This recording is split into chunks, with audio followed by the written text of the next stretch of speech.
Thanks for joining us on WGRZ Plus. I'm Ron Plants, and perhaps like you, I've been following closely the mission of Artemis II with the liftoff and now the lunar flyby. The focus has largely been on the crew of 4 astronauts, then the Kennedy Space Center for that launch, and now flight operations from the control rooms at the Johnson Manned Spacecraft Center down in Houston, all leading up to the re-entry and Friday night splashdown in the Pacific Ocean near San Diego. But to get to this point, this mission has been years in the making, with many thousands of corporate managers, engineers, technicians, machinists, and others involved. Some NASA officials refer to it as the ultimate team sport, with the prime contractors like Boeing, Northrop Grumman, Lockheed, L3 Harris Technologies, and Aerojet Rocketdyne. Well, it turns out there are actually over 2,700 suppliers in 47 states. And right here in Western New York, we have that strong spaceflight and aviation heritage. Companies and organizations from Moog to Kubrick to Taylor Devices and Eaton are, in a way, going right along with the crew on this mission back to the moon. We'll begin in Cheektowaga, where roughly 10 years ago, they were testing the SLS, that Space Launch System designs in their shock wave tunnels at Kubrick. Now the Caspan UB Research Center in Cheektowaga, the nonprofit corporation officially known as Cornell Aeronautical Laboratory. And then we'll take a look at other companies who literally got this mission off the ground and made sure it stayed on course. Ignition. Main stage. 4, 3, 2, 1, 0. The clock is operating. We're underway. A lot of people don't necessarily know that, right? We've been supporting the testing here in Western New York since the dawn of the space era. Even going back to the 1950s and then the 60s, when humans first went into space, massive wind tunnels like these, now powered by shock energy at Kubrick, the Calspan UB Research Center just off Genesee Street in Cheektowaga, have been used to test spacecraft with precision metal models like this one of the space shuttle, and including this 9-foot scale model of the SLS, or Space Launch System rocket vehicle for the Artemis mission that Kubrick used to check airflow and rocket engine heat levels for NASA for several years, starting back in 2013. We were firing rocket motors at 3,000 psi and 4,000 degrees Fahrenheit to simulate the rocket motors, and that just very intense conditions, and make sure that the data coming off there is calibrated data so that NASA can use that directly to update their designs. It's an awesome responsibility that we all have. It's a huge team, right?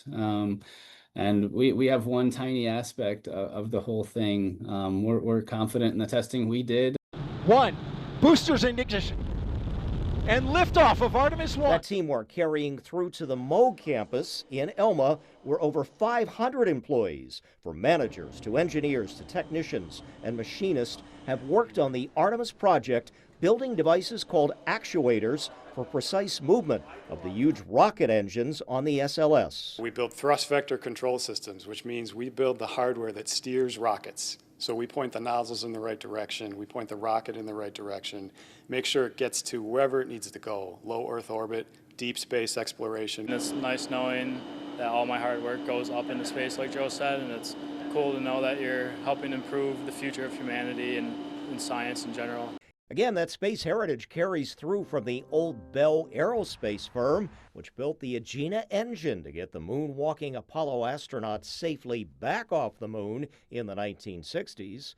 And Moog itself was started by a former Bell employee, and they were involved with its actuators as well to help steer NASA's massive Saturn V rocket as the launch vehicle back then. And with these launches, Taylor Devices of North Tonawanda, best known for its seismic damper shock absorber devices to help cushion structures in earthquakes and high winds, developed that technology to precisely pull the launch pad umbilical cords away from the ascending rocket, as we heard from NASA managers who visited that company in 2023. Those dampening systems help absorb the energy from that impact. Plays a critical role in the launch of the Space Launch System in the Orion spacecraft. And so we share that information when we visit companies like Taylor Devices and say, hey, what you do is incredibly important. Taylor Devices also makes vibration control components to protect the crucial heat shield on the Orion capsule from the severe jolt of liftoff and those rocket engines, which produce up to 8.8 million pounds at maximum thrust as it climbs towards space and orbit. That shield needed to withstand up to 5,000 degrees in heat and make sure the astronauts survive that blazing re-entry plunge through Earth's atmosphere. These devices that Taylor Devices produce for us, it's mounted between the OJAT panel and the crew module to make sure that it actually doesn't come in contact with the crew module and damage those very fragile tiles. In the old days of Apollo, once the bird left the pad, we could all breathe a sigh of relief. Now we have to worry about the entire mission. There's a lot of stress and time put into ensuring our designs are going to succeed. Coming out of University of Buffalo, I never dreamed I was going to be able to be part of the space program. And now 35 years later, I'm very, very proud to see us still in it.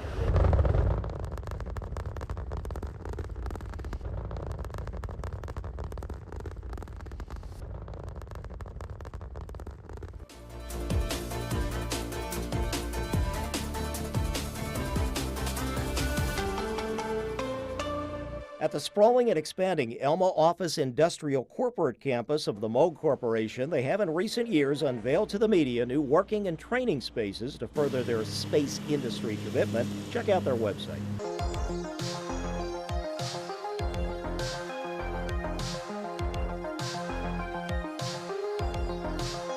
Last summer at their Space and Defense Group headquarters on Jameson Road, they took the wraps off this 120,000 square foot building with office design, training, and testing spaces, as well as production facilities, making their actuator devices, or as they call them, thrust vector control systems for spacecraft, including, of course, the SLS, Space Launch System vehicle for the Artemis mission.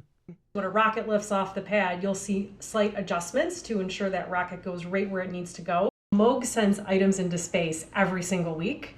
The primary product that we're supporting are actually satellites. So when you think about a rocket, when it launches off, we're helping ensure that satellites get into orbit safely.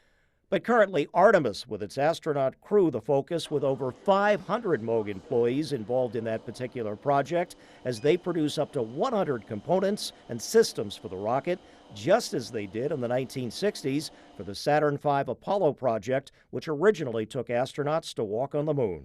We have to test our products to rigorous levels of vibration testing, temperature testing, to make sure that our products are spot on every single time, 100% quality. My hands have been on equipment that's in space. That's a really rewarding part of the job. In Orchard Park, Eaton Corporation, also on board as a key supplier of oxygen systems for manned spaceflight like the Artemis mission. That's the breathing system, correct, for the astronaut? That's correct. All right. So that regulates pressure from 3,400 psi all the way down to 3.4 psi, just so you can breathe within that spacesuit. So if you think of a car tire, that's 32 psi. 3,400 psi is quite a bit to manage here, especially oxygen. The company's space heritage clearly on display in their lobby. You'll find this oxygen regulator used by John Glenn for his first U.S. true orbital flight in 1962. Their equipment also covering life support oxygen pressure and water in the current Orion crew capsule. With the launch, Eaton actuation valves assisting the fuel flow to the main engines and then help ignite the upper stage engines for Orion to orbit. 6 years ago, Eaton acquired this now 500-employee operation from Carlton Technologies, and that skilled workforce expected to grow with an expansion project.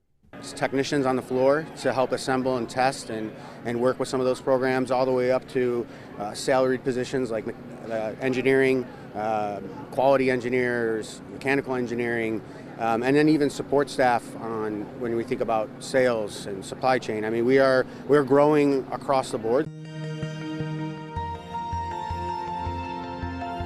Now, with all that pressure to get it right, we also went back after the launch to see how a Moog manager handled the excitement and the nerves of seeing their actuator equipment actually get used to steer the rocket and that launch abort system. That was a critical safety component on board. It's a little nerve-wracking. You're excited. You're watching that flight and the launch. But, once we see that it's, in the right trajectory, up heading towards space, we feel pretty good.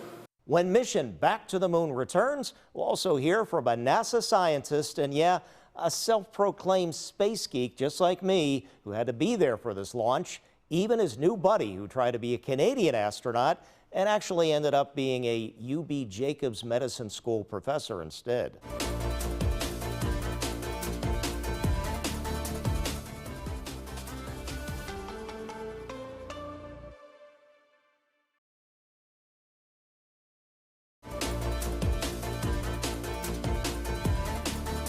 Welcome back as the Orion space capsule comes back through the atmosphere with re-entry. Aerospace engineers at Kubrick in Cheektowaga are going to be paying close attention to the heat shield for the capsule. And also with the launch, Lauren Hall spoke with a Delaware North manager who runs the visitor center at Kennedy Space Center. Ignition. Main stage. There are people on board this thing. The risk is a lot higher. Aerospace engineer Tim Wadhams of Kubrick, the Calspan UB Research Center in Cheektowaga, reminding us that even after that spectacular but fiery launch, Booster ignition. the mission danger level actually just as high for the re-entry phase, when the Orion crew capsule plunges back into Earth's atmosphere for that hopeful safe splashdown in the Pacific Ocean on April 10th. Now, sadly, Kubrick, with its huge wind tunnels, used a metal space shuttle scale model to understand the 2003 Columbia Space Shuttle reentry tragedy, and they were tasked by NASA for the same, with a model of the Orion capsule to see how its heat shield would withstand up to 5,000 degree heat with friction, shockwave energy, even plasma gases building up around the capsule as it cuts through the upper atmosphere. We are very careful about how we calibrate and how we check uncertainties and all those kinds of things to make sure that the data that we produce is going to be able to validate that design so that everyone is confident that Orion's going to make it back to the atmosphere. But during the re-entry of the uncrewed Orion in the first Artemis test flight in November-December 2022, a major safety issue emerging as seen in images with chunks of that protective heat shield torn away. So NASA coming back to Kubrick for more testing in 2023 and 2024. They got more removal of the heat shield than they expected. They did a very extensive test here following the reentry of Artemis I. The design of the heat shield changed several times, particularly how the capsule is attached to the launch vehicle, to the rocket. So research and a relationship at Kubrick. Actually, the commander of this mission, Reed Weissman, is actually a friend of mine.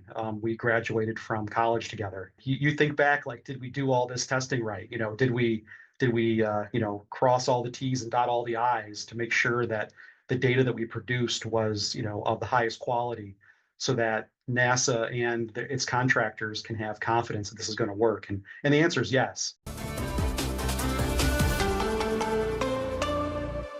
The excitement surrounding America's return to the moon is growing, and a company headquartered in Buffalo is right in the middle of it. We're in the hospitality business. Delaware North is Jacobs family, and we've been in the parks and resorts business since the early 90s. We operate in and around national parks and state parks, and then we also operate at Kennedy Space Center Visitor Complex and have for the last 30 years. For 3 decades, Delaware North has operated the Kennedy Space Center Visitor Complex, about 45 minutes from Orlando. Group President of Parks and Resorts, Scott Sosha, says they welcome thousands of visitors a day. It's the entire guest experience at Kennedy.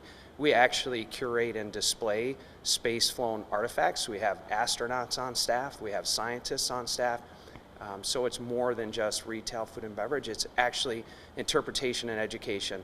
Our responsibility is to tell the NASA story. That includes exhibits like Space Shuttle Atlantis and access beyond the security gates to the Saturn V Center, just miles from the launch pads themselves. When rockets are on the pad, the company transports guests beyond the gates for an up-close look.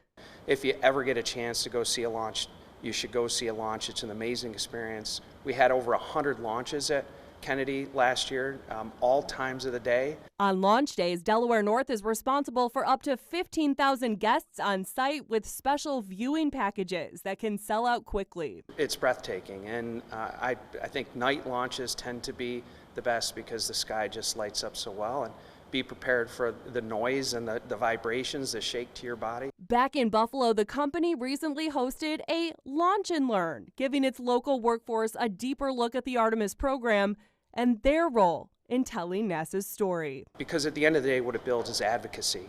And the more advocacy that we can build for the space program, the more support that ultimately gets and success that the program will have. On your side, Lauren Hall, Channel 2 News. Among that crowd at the Kennedy Space Center in Florida, there were some Western New York residents to take it in. They included Ron Franco, who was an American Airlines pilot from Lockport. I was too young to see a Apollo Saturn V go up. This rocket is actually more powerful than the Apollo Saturn V. It'll be the largest rocket the United States has ever launched. And to be able to stand here just a few miles away from it is almost a dream come true. And he is repping the Sabres and the Bills great right now. Let's give a big thumbs up, Leonard. I became interested in life out beyond Earth and started to think about what we might look for if we wanted to know if there's life in other places. And so that's what sort of ignited my love for space and interest in it. And I was sitting at work one day during my training and saw the advertisement for the next round of applicants for the Canadian space program, and I jumped at it. And just being a fellow scientist myself, I mean, especially for the younger generations, this is very inspirational. And gives hope for the younger scientists out there. You said earlier, it's quite possible in their lifetime that they'll be going suborbital and even beyond. Now, Dr. Ryan Hunter is a faculty member of the UB Jacobs Department of Microbiology and Immunology. This is actually at the medical school. He was also a research scientist at the prestigious NASA Jet Propulsion Laboratory out in California. Coming up on Mission Back to the Moon, the homegrown talent to power future generations and spaceflight with exploration, with the next goal of getting to Mars.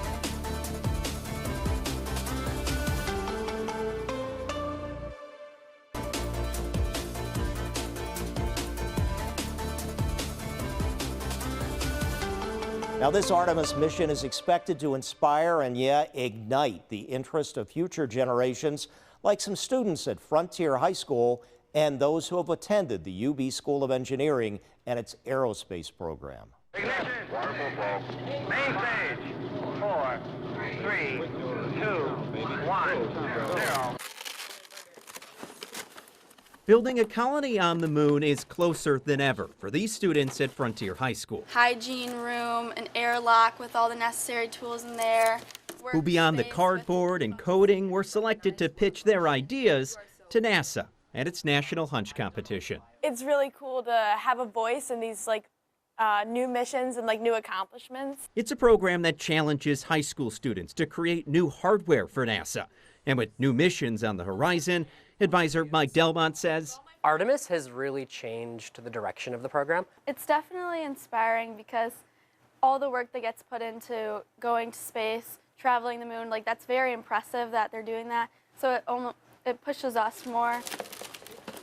The mission's fueling new excitement for space travel.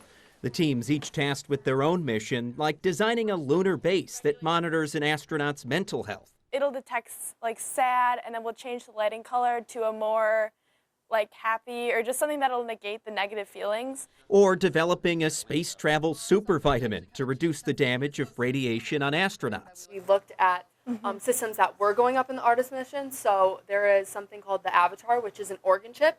And what it does is it simulates human tissues and the human body's reaction to a microgravity environment. And even exploring how to extend the shelf life of medications in space. I'm really excited to see what other people did with this because I can't even imagine, because I spent so much time trying to come up with my idea. The opportunity and energy not lost on these young ladies, who are also excited to see the first woman aboard Artemis II travel around the moon.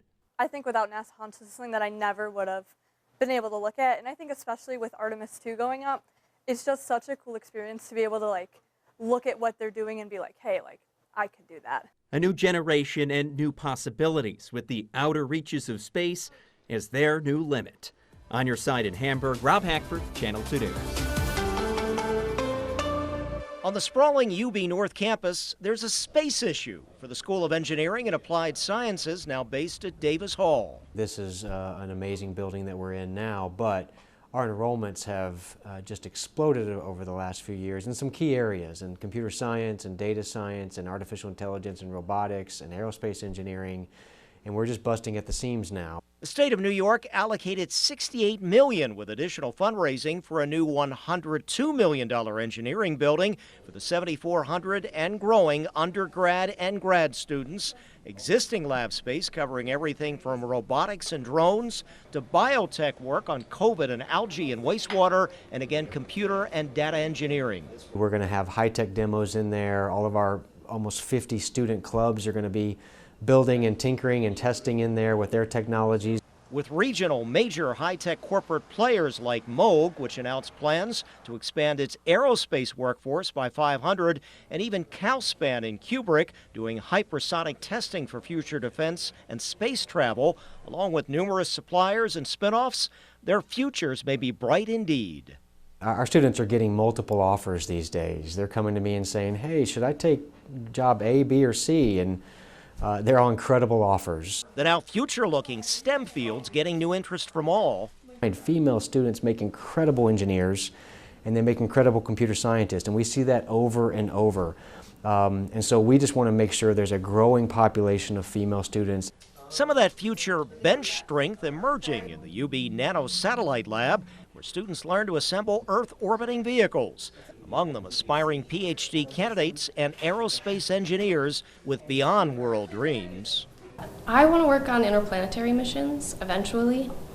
The focus of my research is in data science. I am still very often the only woman in the room, and you have to get comfortable with that. If you want to make big structures in space, you need a lot of material, and the likely easiest place to get a lot of material is from asteroids. And with UB's enduring space connections like Jarvis Hall, for UB grad Greg Jarvis, the late NASA astronaut killed in the 1986 Challenger disaster, this outlook. It speaks to the past, it speaks to where we are currently, and then where we want to go, and how we want to continue to impact that space industry. Now, we thank you for watching our streaming special to give you some idea again of the Western New York connection with this mission back to the moon. I'm Ron Plants, and we thank you for joining us.